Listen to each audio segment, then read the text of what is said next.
Digamos que Mirie hace una analogía con Frankenstein, para mi parecer y de mi opinión, para comprender cómo desde ciertas cosas como educadores podemos hacer y estar creando posibles monstruos si se quiere. Entonces digamos que el Frankenstein es justamente ese estudiante que no queremos llegar a tener o llegamos o queremos llegar a fabricar, ¿sí? Digamos que aquí tenemos lo que es la fabricación y la anulación. Digamos que estas dos las critica bastante Mirie. Entonces digamos que para la receta, para llegar a crear como este monstruo, tomo tres referencias que hace Mirie. Tal vez pueden haber más, pero digamos que son las que más me llamó la atención y pues las que logré como captar. La primera, como vemos acá, son unos frasquitos. No sé si es como la receta para justo llegar a ese Frankenstein, para llegar a crear a Mouse.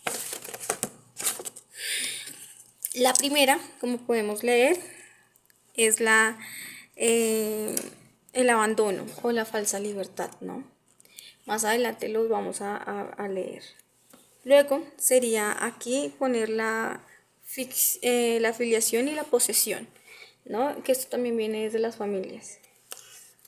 Y por último está moldear a mi voluntad, ¿no? Que también tiene que ver con la analogía que hace con Pigmalión. Entonces digamos que esta receta crea a Momus, ¿no? Momus, aquí podemos ver a un sujeto triste, confundido, vacío,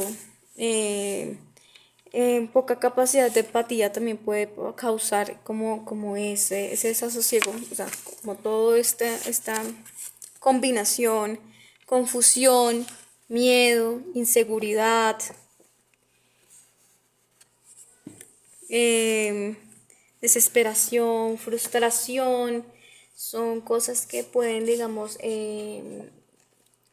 quedar como pues a posterioridad en el estudiante y como sujeto pueden, digamos, afectar su vida en adultez y en todo lo demás.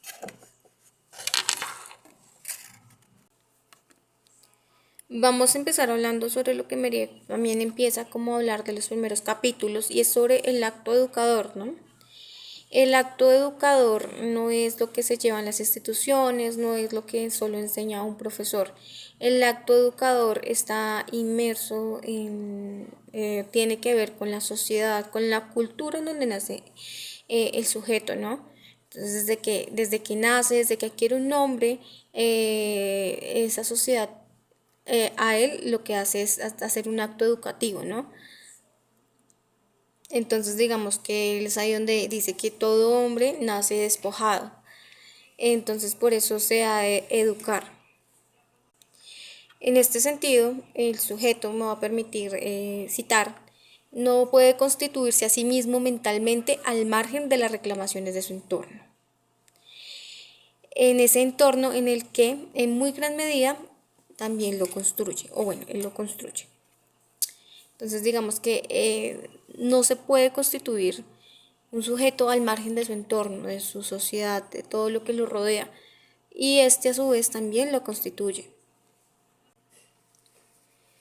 Digamos que dentro de ese acto educador Mériès critica grandes cosas, entre eso pues el moldear a la voluntad, eh, digamos que en este caso pues Mériès hace como la analogía con Frankenstein, de hecho pues hace varias analogías en cuanto pues como nosotros fabricamos o como nosotros creamos al sujeto, ¿no? ¿Cómo lo creamos? Es ahí, partimos de ahí. Entonces, por eso digamos que Mons es un sujeto que se crea como un monstruo porque se hace desde lo que justamente Mériès critica. Entonces podemos ver otra analogía bastante importante que tiene que ver con ese alto de moldear a mi voluntad. Pues esto implica que si yo voy a fabricar, tiene que haber un sujeto pasivo en el donde yo pueda moldear a mi manera, a mi imagen y a mi semejanza muchas veces. Entonces, Él comienza a anclarlo con el Pigmalión, ¿no? ¿Qué es el Pigmalión? Entonces Pigmalión es el hombre que crea unas esculturas, las anhela y las moldea a su deseo, a su voluntad, hasta que una de ellas cobra vida. En esto pues él se hace colación a lo que decía Rousseau, lo equipara con el maestro, ¿no? En donde deja ver el mito de la educación como fabricación. O sea, la educación fabrica sujetos. Podemos ver también como, por ejemplo, la canción de Pink Floyd, ¿no?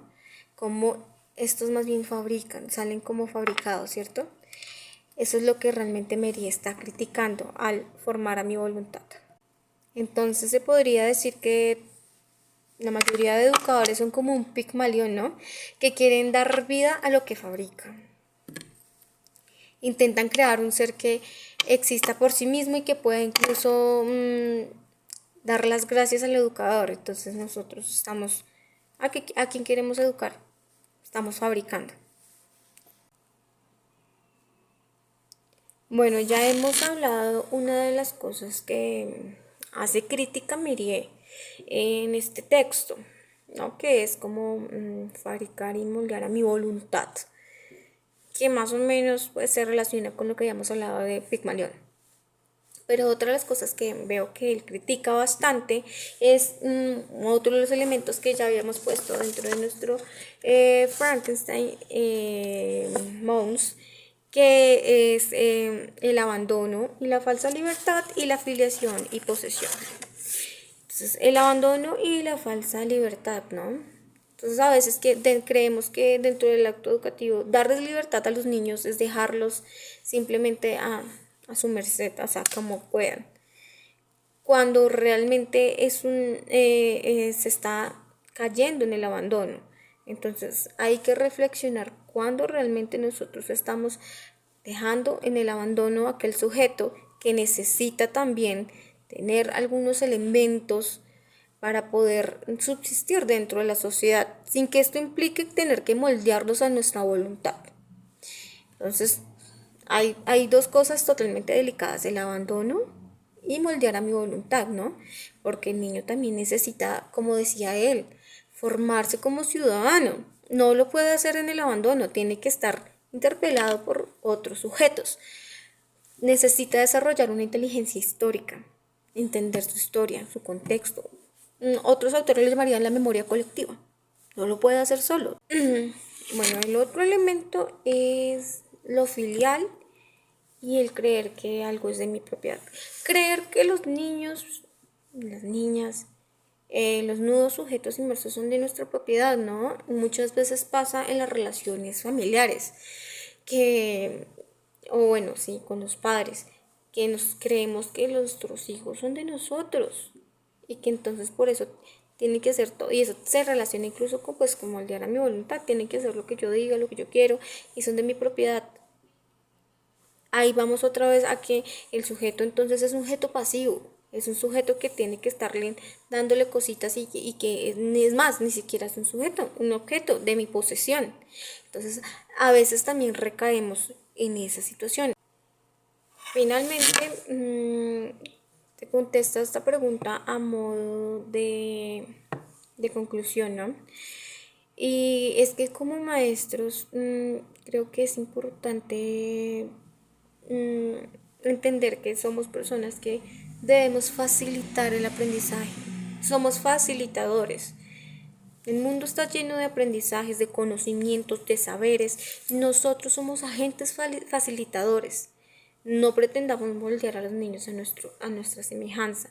Tampoco es lo que quiere una determinada sociedad.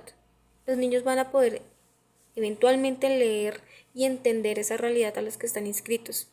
Pero a partir de ello necesitamos que sean sujetos que entiendan que son sujetos activos, sujetos plenos ciudadanos, capaces de participar, capaces de poder dar soluciones, pensar, son seres pensantes, ¿no? Y que lo que nos lleva a cabo como maestros es desarrollar esas habilidades, es potenciarlas, es darle esas herramientas y facilitarles el camino del aprendizaje y los saberes, ¿sí?